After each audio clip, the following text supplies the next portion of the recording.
Assalamu alaikum. Welcome to my channel English Grammar Salam. My dear viewers, today I am going to make a very important video class to help my viewers how to make a WH question by using why, how, where and when. These four important WH words. The first one is why. She went to market. She went to market to buy a dress. আচ্ছা, আমরা যদি এই সেন্টেন্সটাকে WS question তৈরি করি তাহলে প্রথমে আসবে to market. To market indicates the place of action. To market indicate the place of action. তাহলে ফার্স্ট ডাব্লিউএস কোশ্চেনটা কি হচ্ছে? সেটা হচ্ছে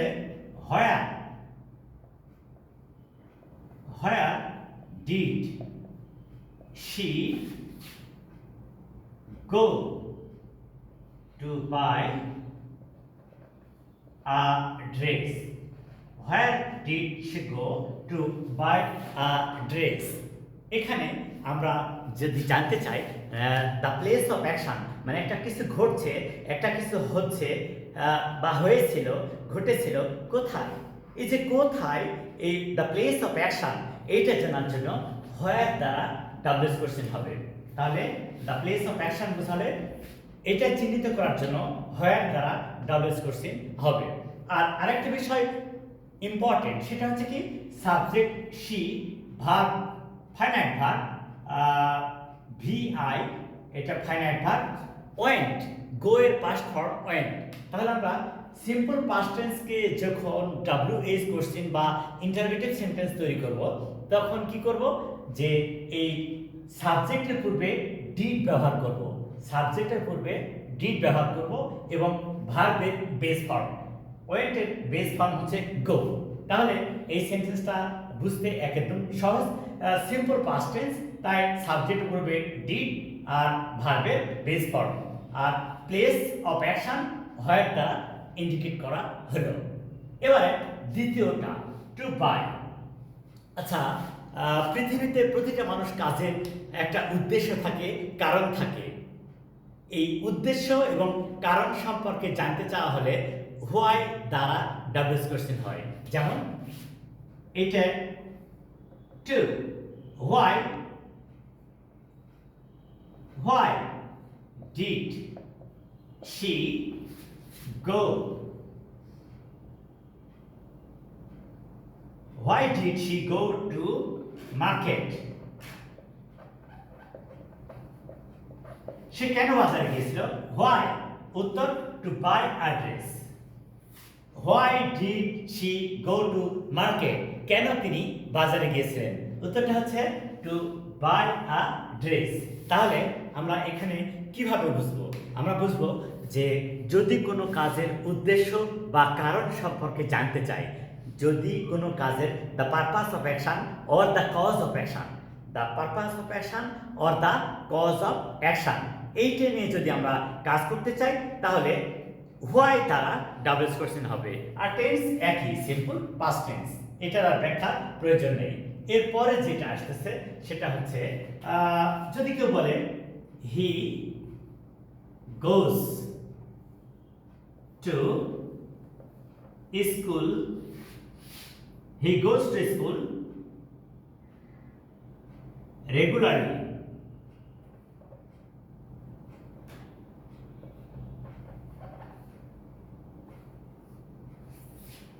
আচ্ছা, he goes to school regularly, sorry, he goes to school regularly, সে নিয়মিত স্কুলে যায়.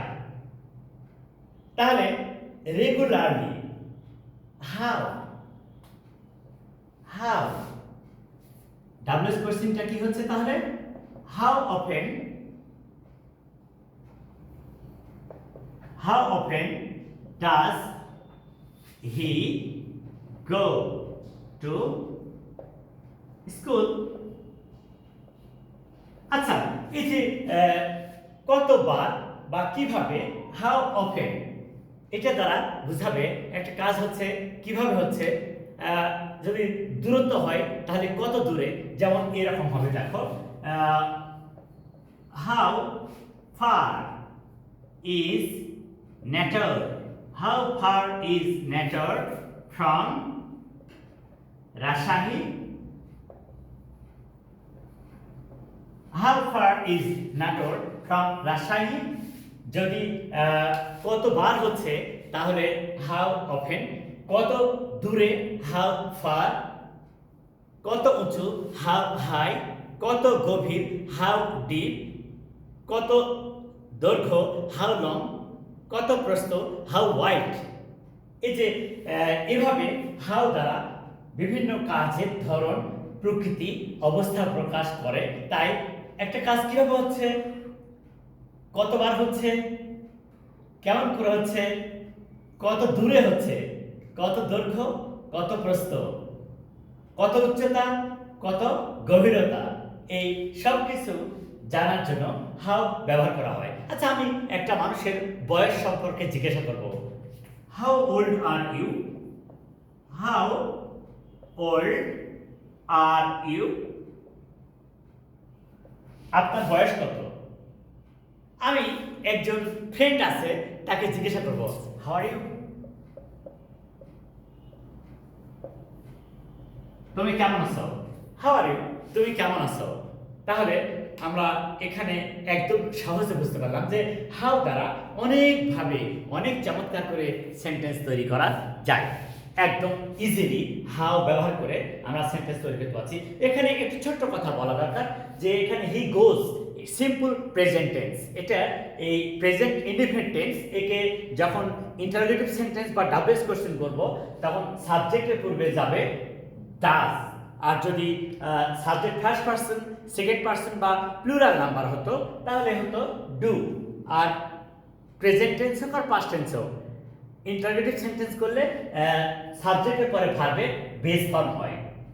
যেমন এখানে হয়েছে, এখানে হয়েছে, এখানে হয়েছে, একইভাবে হচ্ছে।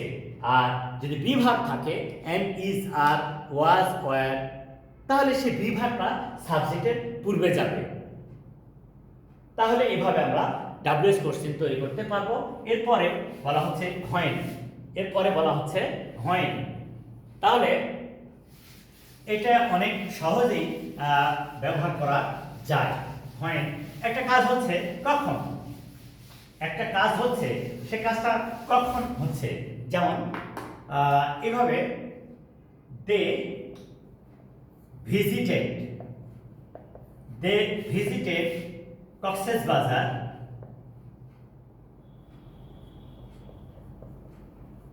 Last year, they visited Cox's Bazar last year. এই যে কোনো কাজের টাইম জানা যাচ্ছে, এরকম ক্ষেত্রে হোয়েন দ্বারা ডাব্লিউএস কোশ্চেন হবে। আমি টাইম জানতে চাই, তাহলে এটার স্ট্রাকচার কি হবে? ডাব্লিউএস কোশ্চেনটার স্ট্রাকচার হবে হোয়েন, এটা সিম্পল পাস্ট টেন্স ডিড, তারপর subject they, when did they visit, এবার ভার্বের base form, when did they visit Cox's Bazar, when did they visit Cox's Bazar. তাহলে কখন তারা কক্সবাজার ভিজিট করেছিল। আবার একই রকম when did you, when did you read, when did you read a novel, তুমি কখন একটা উপন্যাস পড়েছিলে, এরকম। when have you, when have you brought this bag, তুমি কখন এই ব্যাগটা নিয়ে এসেছো। তাহলে যে কোনো কাজে সময় সম্পর্কে যখন আমরা জানতে চাইব তখন হোয়েন দ্বারা ডাব্লিউএস কোশ্চেন হবে। যে সমস্ত সেন্টেন্সে অক্সিলারি ভার্ব থাকে, যেমন এটা যদি অ্যাসার্টিভ সেন্টেন্স হতো you have brought, you have brought, আর যেহেতু ইন্টারোগেটিভ করছি তাই এই হ্যাভটা সাবজেক্টের পূর্বে গেল। যে কোনো সেন্টেন্স যাদের অক্সিলারি ভার্ব থাকে তাদেরকে ডাবলস কোশ্চেন করার সময় বা ইন্টারোগেটিভ করার সময় অক্সিলারি ভার্বটাকে সাবজেক্টের পূর্বে ব্যবহার করলে হয়ে গেল। Okay, my dear viewers, now you can easily understand how to make WS question easily. So please share this video to your friends and tell them to share and subscribe. Assalamu alaikum.